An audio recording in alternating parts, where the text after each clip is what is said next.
Արշակ Սրբազանի այս կալանքի գործով շատ կարևոր մանրամասներ կա, ինչի մասին եւս պիտի բարձրաձայնեմ, որովհետեւ դա էլ է խոսում նրա մասին, որ ման են եկել հարմար դատավոր, ման են եկել մարդ, որը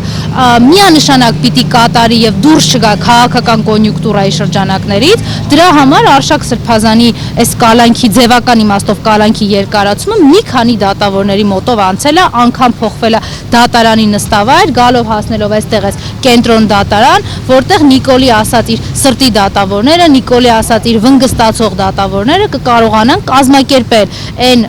ցանկալի միջավայրը, որը նորից Արշակ Սրբազանին կշարունակի պահել կալանքի տակ։ Ակնհայտ է, որ այս ամեն ինչի հետևում չկա քրյա իրավական հիմնավորում, չկա քրյա դատավարական հիմնավորում։ Ես անգամ չգիտեմ, թե փաստաբանները ինչպես են պաշտպանում մեր քաղբանտարկյալներին, որովհետև հիմա ամեն ինչ շատ ուղիղ է։ 5-շաբթի օրը Նիկոլը հարց ու պատասխանի ժամանակ կառավարության նիստից հետո դուրս եկել ասել է, որ պետք է պատժվեն իրանց ցանկալի որոշումները չկատարողները։ Հենա շաբաթ օրը բոլոր եպիսկոպոսները դարձել են մեղադրյալ։ Կասկածում եք, որ իշխանության փոփոխությունից հետո եւ պետության վերականգնումից հետո կբացահայտվեն նաեւ այս գործով արկա ձայնագրությունները, թե ով եւ ոնց պետք է կալանքը տար։ Իսկ ինչ է կարծում նպատակավորներ եպիսկոպոսների ժողովի չեղարկումը այս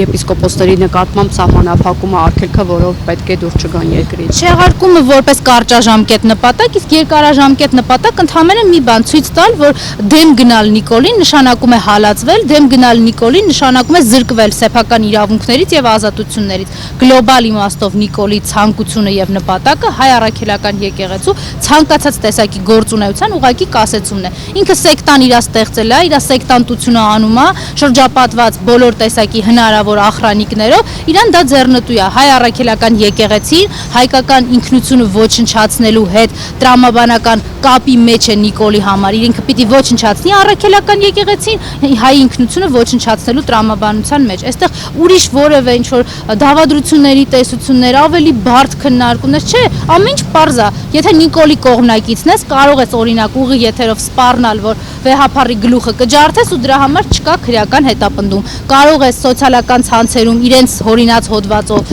տեղեկատվական խուլիգանությամբ զբաղվել, բայց դրա համար էլ պատասխանատվություն չկա, ընդհակառակը կխրախուսվես, այդ իրանց վարչաբանդայի անդամ կդառնաս։ Մնացած բոլոր դեպքերում, նույնիսկ եթե չկա քրեա իրավական արարք եւ դու հայ ես, Հայաստանի քաղաքացի, հայ առաքելական եկեղեցու հետևորդ եւ ընդունում ես Սուրբ Էջմիածինը, ուրեմն ունես խնդիրներ։